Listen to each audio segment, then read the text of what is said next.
We now turn to Paradiso, Canto 6. Dante and Beatrice have arrived in the second sphere of heaven, the sphere of Mercury. In this realm, Dante will encounter souls who, because of their overpowering ambition, were deficient in justice.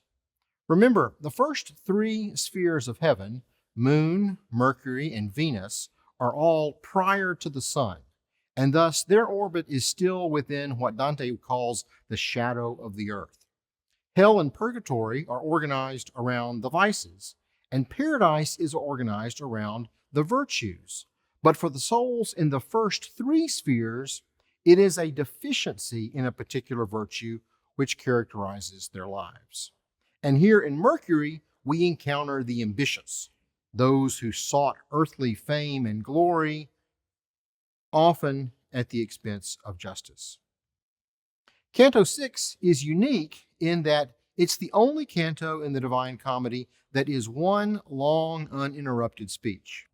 And our speaker is the Byzantine Emperor Justinian the Great. Justinian lived in the 6th century AD, and he reigned as emperor in Constantinople, now Istanbul, Turkey. And he reigned for almost 40 years.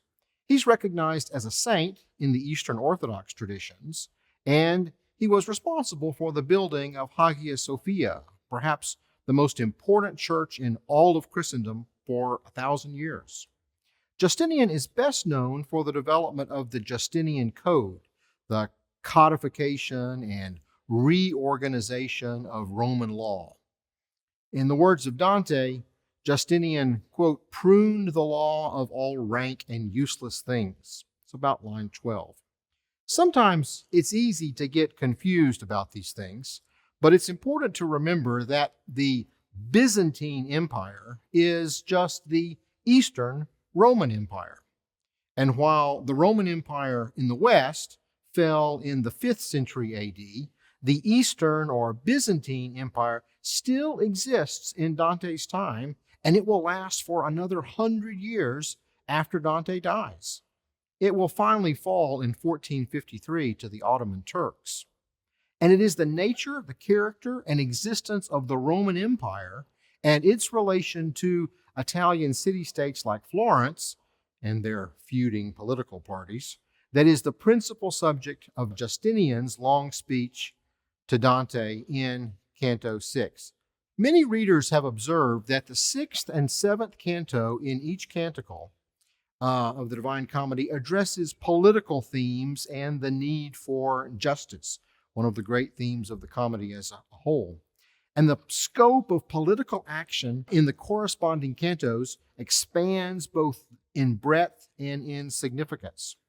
We have to be careful here because there's more going on in these cantos than just politics. But in general, in Inferno 6, Giacomo addresses Florentine politics. In Purgatorio 6, Dante addresses Italian politics. Sordello will pick this up in Canto 7. And here in Paradiso 6, Justinian addresses the imperial politics of the history and significance of the Roman Empire. In Paradiso 6 and 7, in which Dante replies to Justinian's speech, we get more references to forms of the word justice than in any other part of the Commedia. Canto 6 is about justice, and we shouldn't be surprised that Dante connects a deficiency in justice with a deficiency in love. Justinian's speech has a twofold purpose: to show Dante why the most holy Roman Empire is indeed worthy of reference, and to demonstrate that neither those who claim to support it, the political party of the Ghibellines, nor those who oppose it, the political party of the Guelphs, are truly committed to justice. Justinian makes this point twice, and in between, he gives a long chronicle of Roman history, from Aeneas' flight from Troy all the way to Dante's day. The canto begins with a curious play on words, and he picks up a theme that Dante has already addressed several times in the Commedia, namely the political authority of the Pope. Justinian says that Constantine turned the eagle's wing against the course of heaven, The eagle here refers to the Roman Empire. And this means two things going against the course of heaven. First, by moving the capital of the Roman Empire from Rome to Constantinople, he's moving from west to east, contrary to the movement of the heavens, which go from east to west. But Dante is probably also suggesting that the move from Rome to Constantinople was against the plan or the course or the desires of heaven. For Dante, the move was suspect both in terms of theology as well as geography. Dante believed that Constantine really did grant all future popes sovereignty over Rome, all of Italy, and all of the western provinces of the Roman Empire. This is the famous donation of Constantine, which we have talked about on several occasions prior to this point. We now know this document to be a forgery, but Dante believed it to be an authentic, if erroneous, gift from Constantine to the papacy. The majority of the canto is focused on a theological retelling of the history of Rome. Dante uses the character of Justinian to articulate his understanding of how God was working even through the pagan Roman history to bring about God's plans for human salvation and universal justice. And Justinian gives examples from each of the great periods in Roman history, from the ancient kingdom of Rome to the thriving republic to the imperial period, and ultimately to the crowning of Charlemagne as the first Holy Roman Emperor. Dante even seems to suggest that Titus was fulfilling God's desire for justice through the Roman destruction of Jerusalem in AD 70.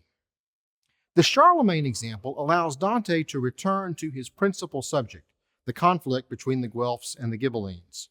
Justinian issues a warning to this new Charles. He's referring to Charles II of Naples, called the Lame, the son of Charles of Anjou, who would have been ruling in Naples at the time, telling him not to think that he and his Guelphs can defeat the empire that God has ordained and used throughout history.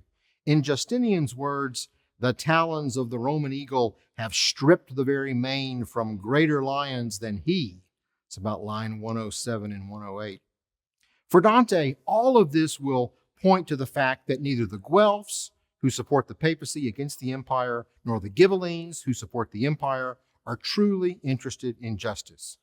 In Justinian's word, it's hard to see who has gone the further wrong. One of the most important points Justinian makes concerns the character of those ambitious souls that inhabit Mercury. Beginning about line 112, referring to Mercury, he says, "This little star is ornamented by all the brave souls who live their lives that fame and honor might succeed them when they die. But when desire is set on things below, it wanders from the road, and so the rays of true love mount with less life in the flame." For Justinian, there is a great irony here. If we want to make our lives great and have our names endure, we necessarily diminish the intensity of our truest and best love because we love the wrong things and in the wrong ways. We wander from the road, in Justinian's words. If we limit our desires to what we can see immediately before us, on the things below, our love has less life. Twice in this canto, Justinian calls for living justice, la viva justitia, to transform our lives. The canto ends with Justinian praising an example of one who shines within the pearl before you. This is what it means to have true fame. And he's speaking here of the faithful steward Romeo of Villanova, who rendered great service to his count, but ultimately was exiled and sent into poverty, just like Dante himself. In Canto 7, Dante will respond to Justinian's great speech.